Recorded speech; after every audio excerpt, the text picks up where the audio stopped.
आज नहीं युग बदलेंगे, आज नहीं तो कल बदलेंगे, क्योंकि मिलकर हमारा संघर्ष जारी है, क्योंकि शिक्षा की उड़ान में आप सभी के लिए उड़ने के लिए तैयार है और आप सभी को मैं उड़ाने के लिए तैयार हूं। तो आज का जो मेन टॉपिक्स है वो आज हमारा लाइटिंग पे पढ़ेंगे, यानी कि हम जो प्रकाश होता है उसके बारे में पढ़ते हैं। प्रकाश में यहाँ पर हेडिंग डालता हूँ कि प्रकाश होता क्या है। यहाँ पर ये आपका साइंस से रिलेटेड है। प्रकाश आखिर है क्या चीज। प्रकाश सभी लोग बताते हैं कि प्रकाश वह है, प्रकाश क्या चीज होती है। प्रकाश वह है जिससे हमें कोई भी वस्तु जो है वो स्पष्ट रूप से दिखाई दे सके। यानी कि प्रकाश क्या चीज होती है। प्रकाश वह है, प्रकाश क्या है, वह है क्या है जिसकी सहायता से जिसकी सहायता से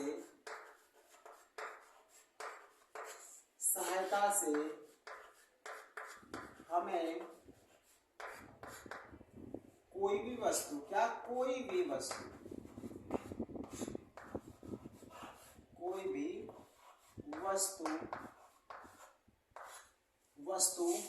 स्पष्ट दिखाई देती है। कैसी दिखाई देती है।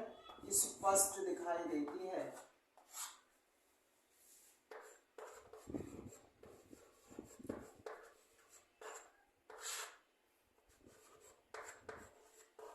स्पष्ट दिखाई देती है। यह आपको याद रखना है। वस्तु प्रकाश क्या होती है, जिसकी सहायता से हमें कोई वस्तु स्पष्ट दिखाई देती है। लेकिन सवाल के अंदर यहाँ इस क्वेश्चन में एक सवाल पैदा हो जाता है कि लेकिन हमें वस्तु प्रकाश से दिखाई कैसे देती है। तो यही चीजें मैं समझा रहा हूँ आपको, दिखाई किस तरीके से देती है। सपोज करो यहाँ पर मैंने क्वेश्चन पूछा कि हमें वस्तु दिखाई कैसे देती है। कैसे, यानी कि वस्तु क्या दिखाई कैसे देती है।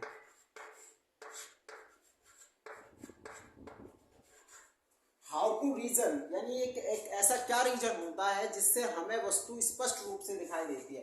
तो इसका हम जवाब अब आपके सामने लाते हैं। देखो हमारे पास क्या है, हमारे पास कोई एक सन है। क्या है हमारे पास, कोई एक सन है। अब सन क्या होता है, सूर्य जो होता है, सूर्य से किरणें निकलती है। क्या, सूर्य से किरणें निकल रही है और ये सभी किरणें कहाँ पे आ रही हैं, हमारी अर्थ पे आएंगी। ये सभी किरणें निकल रही हैं और ये निकलने के बाद हमारी अर्थ बना देता हूँ मैं यहाँ पे। मैंने बना लिया अर्थ। अब इस अर्थ के अंदर क्या करता है, क्लिक करती है, हमारी किरणें आती हैं।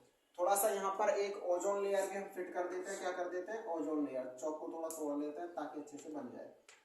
एक ओजोन लेयर होती है, ठीक है, ये ओजोन लेयर होती है, आप सभी को पता है। इसको कहते हैं O3। इसका फॉर्मूला होता है, इसको बोला जाता है ओजोन। ये भी आपको याद रखना है, ठीक है। अब क्या करते हैं, यहाँ से थोड़ा समझते हैं मैटर को, यहाँ से थोड़ा सा मैटर को समझते हैं। जो सूर्य की किरणें आती हैं वो किस फॉर्म में आती हैं, वो तो हमें पता है, मैंने काफी बार बताया। डीसी फॉर्म में आती हैं। डीसी फॉर्म यानी डायरेक्ट करंट में।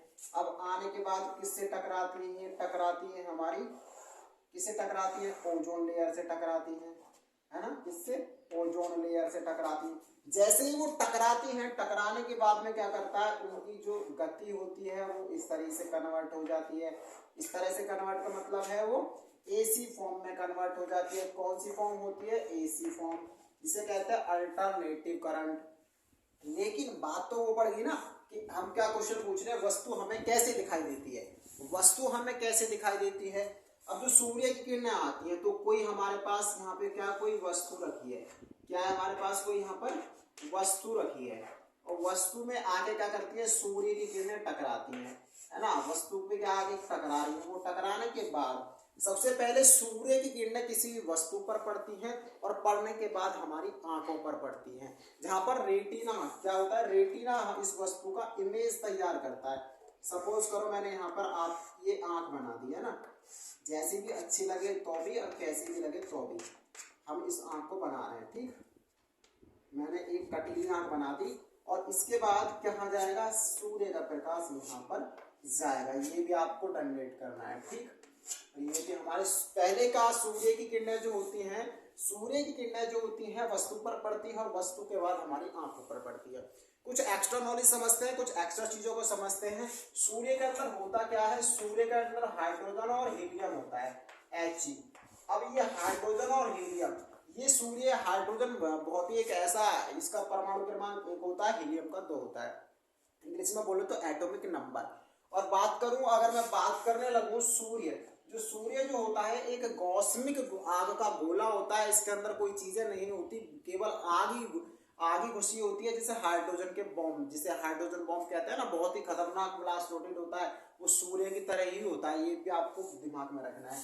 अब क्या करेंगे, सूर्य जो होता है, सूर्य के अंदर से कुछ फोटोन के रूप में एनर्जी निकलती है। फोटोन एनर्जी क्या चीज होती है, अब एनर्जी को भी देख लेते हैं। एनर्जी क्या चीज होती है भाई, हमें पता है पूरी पृथ्वी के अंदर एकमात्र ऐसा स्रोत है सूर्य, जो एनर्जी विस्फोट करता है। एनर्जी विस्फोट क्या होता है, एनर्जी क्या चीज होती है, क्या क्वेश्चन बनता है, क्या एनर्जी को खत्म किया जा सकता है, तो आपका क्वेश्चन होगा नहीं, ऐसा क्या होता है, इसमें आंसर इसका होगा नहीं। क्यों, उसका क्या होता है, एक रूप से दूसरे रूप में ट्रांसफर किया जा सकता है केवल एनर्जी को। इसको एनर्जी जो होगी हमारे पास, जो फर्स्ट रूप होगा उसको सेकंड रूप में ट्रांसफर किया जा सकता है, यानी एक रूप से दूसरे रूप में आप उसे ट्रांसफर कर सकते हैं। ये सिंपल इसका एनर्जी होती है। बॉडी के अंदर मैं आपको पढ़ा रहा हूँ, आप मेरी एनर्जी वीडियो के अंदर जा रही है और इस एनर्जी के माध्यम से मैं आपको बता रहा हूँ। तो ये एनर्जी जो होती है वो कभी भी खत्म नहीं की जा सकती। एनर्जी जो है एक रूप से दूसरे रूप में जा सकती है। एनर्जी जो होती है वो हमारे एटीपी साइंस के अगर ग्रुप में बात करूं तो एटीपी में ज्यादातर हमारा इसका यूज होता है, ये इससे बनती है। और यहाँ पर जो बनता है हमारा, ये बनता है रेटिना। कहाँ पर, रेटिना पर एक प्रतिबिंब बनता है जो कि वास्तविक कैसा होता है, वास्तविक होता है, ये भी आपको याद रखना है। और वास्तविक के साथ साथ ये उल्टा प्रतिबिंब बनता है। कैसा, उल्टा प्रतिबिंब बनता है, ये भी आपको याद रखना है। ये चीजें आपके लिए बिल्कुल मैच्योर हो जाती है। अब बात करते हैं थोड़ा सा और कुछ चीजों को देखते हैं। ओजोन लेयर जो होती है ये कहाँ पर होती है, ये भी कहाँ पर होती है, कौन से मंडल में होती है, ये भी पता होना चाहिए। अगर आपको पता है तो कमेंट बॉक्स में भी छापना। लेकिन आपको मैं एक क्वेश्चन और देता हूँ, अगर प्रकाश ना होता, अगर लाइटिंग सिस्टम ना होती, क्या होता, लाइट नहीं होती तो क्या होता, LIGH, अगर लाइट ना होती तो क्या होता, क्या एनर्जी हो सकती थी, यहाँ से क्या एनर्जी हो सकती थी, एनर्जी नहीं होती। क्योंकि जो हमारी अर्थ वे है ना, पृथ्वी जो है वो कभी भी अपना प्रकाश उत्पन्न नहीं करती, वो दूसरे यानी एक तारामंडल, यानी तारा क्या, सूर्य एक हमें पता होना चाहिए, सूर्य क्या है, एक स्टार है सौरमंडल का, सबसे सौरमंडल के जो हमारा तारा है इसके पास कौन सा सबसे एक बड़ा अल्फा सेंचुरी, एक इसके पास सबसे बड़ा तारा है, वो भी आपको याद रखना है। अब बात करते हैं लाइटिंग सिस्टम। लाइटिंग क्या होता है, लाइटिंग, अब तो लाइटिंग बहुत है, लेकिन थॉमस अल्वा एडिसन ने भी एक बल्ब का आविष्कार किया था जो कि क्या करता है, जो विद्युत ऊर्जा को ऊष्मा ऊर्जा में कन्वर्ट कर देता है। ये तो आपको मैं बता चुका हूँ, वैसे एक्स्ट्रा नॉलेज के लिए कुछ और है नहीं इसमें। लाइटिंग सिस्टम को आप समझना चाहते हैं, और साथ के साथ ही मैं आपको इन्फॉर्म करना चाहता हूँ कि अगली वीडियो जो आने वाली है वो आपके नीट एंट्रेंस एग्जाम यानी JD फार्मा इन सभी से रिलेटेड होगी, क्योंकि उसमें 10 क्वेश्चन फिजिक्स केमिस्ट्री से रिलेटेड होंगे और वो बहुत ही इंपॉर्टेंट रहेगी। और इंटर क्लास का हम बहुत ही जल्दी बैच लेकर के आ रहे हैं। तो थैंक्स फॉर वॉचिंग। जय हिंद, जय भारत।